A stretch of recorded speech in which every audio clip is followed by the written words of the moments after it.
సినీ ఇండస్ట్రీలో బాగా వినిపించే పేరిది. కథా చౌర్యమనో, మ్యూజిక్ మక్కీ అనో, సీన్స్ కాపీ కొట్టారనో, యాక్షన్ పార్ట్ లేపేశారనో, ఇలా ఏదో సినిమా గురించి ఎక్కడో చోట వింటూనే ఉంటాం. అయితే కొన్ని యాదృచ్ఛికంగా జరగగా కొన్ని కూడబలుక్కొని ఎత్తేసినవి కూడా ఉన్నాయి.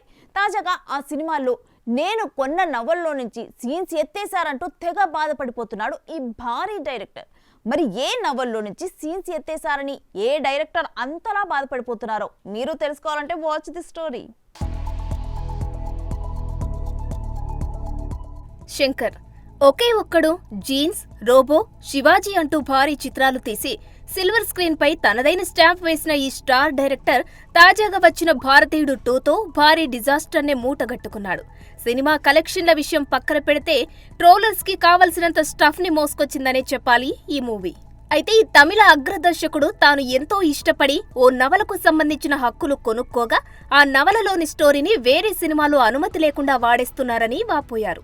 వెంకటేశన్ అనే రచయిత రాసిన వీరయుగన్ నాయగన్ వేల్పారి అనే నవల హక్కులను సినిమాగా తీద్దామన్న ఉద్దేశంతో శంకర్ కొంతకాలం కిందట కొనేశారట. అయితే ఇటీవల వస్తున్న కొన్ని సినిమాల్లో నవలలోని కీలక సన్నివేశాలను అనుమతి లేకుండా కాపీ కొట్టి సినిమాలో పెట్టేశారట. 1-2 కాదు, పలు చిత్రాల్లో ఈ సన్నివేశాలు ఉన్నాయంటూ ఆవేదన వ్యక్తం చేస్తున్నాడు ఈ తమిళ స్టార్ డైరెక్టర్. ఇక ఇటీవలే విడుదలైన ఒక పాన్ ఇండియా మూవీలోని ట్రైలర్లో కూడా ఆ నవలలోని కీలక సన్నివేశాల ఛాయలు కనిపించినట్లుగా చెప్పుకొచ్చారు. క్రియేటర్ల హక్కులను కాపాడాలని ఇలా రచనల నుంచి ఇష్టానుసారం లేపేసి సినిమాలు, వెబ్ సిరీస్లో సన్నివేశాలు పెట్టేయడం తప్పు అని, ఇలాంటివి ఆపాలని శంకర్ కోరుతూ ఇలాంటివి ఇక ముందు జరిగితే న్యాయపరమైన చర్యలు తప్పవని హెచ్చరిక జారీ చేశారు ఈ వండర్స్ క్రియేటర్. భారీ స్థాయిలో సినిమాలు తీసే శంకర్కు సాహిత్యం పట్ల గొప్ప అవగాహన, అభిరుచి ఉన్నాయనే చెప్పాలి.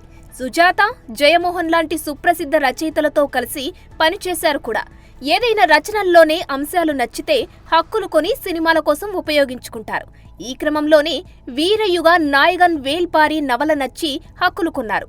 ఇక తన తర్వాతి సినిమాగా దీన్నే తెరకెక్కించాలని ప్లాన్ చేసుకుంటుండడంతో అందులోని ముఖ్యమైన అంశాలు వేరే సినిమాల్లో రావడంతో ఒక్కసారిగా ఫైర్ అయిపోయారు ఈ కోలీవుడ్ డైరెక్టర్.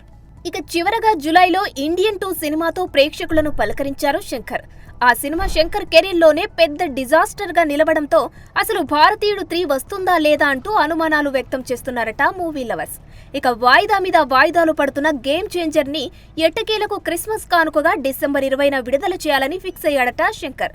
చూడాలి మరి భారతీయుడు 2తో డీలా పడ్డ శంకర్ కి రామ్ చరణ్ అయినా రిలీఫ్ ఇస్తాడో లేదో. For more videos like this, subscribe Big TV channel.